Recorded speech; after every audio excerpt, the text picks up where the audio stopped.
Emergency food parcels has almost tripled in this region in the past year.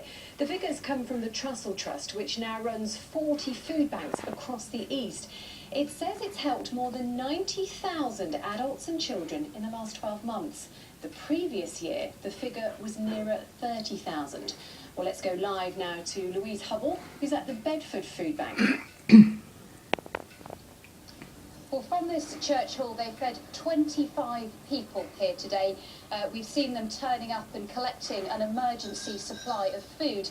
Many didn't want to be filmed receiving help, but the charity that runs this food bank says the demand is rising. This is the first time Jim has ever resorted to a food bank.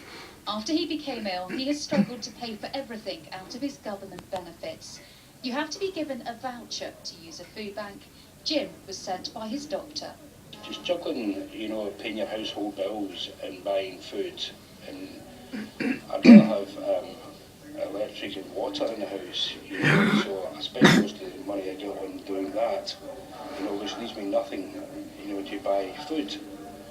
And sometimes I have to sort of borrow money, to get milk and bread, etc., etc.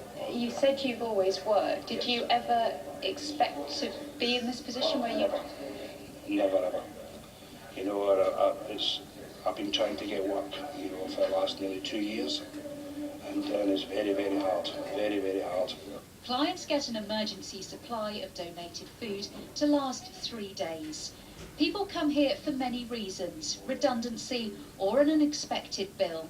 Demand has almost tripled in the region in the past year. And the various factors are fueling the demand, but increasingly the welfare reforms, the effect of those, and particularly people that are being sanctioned.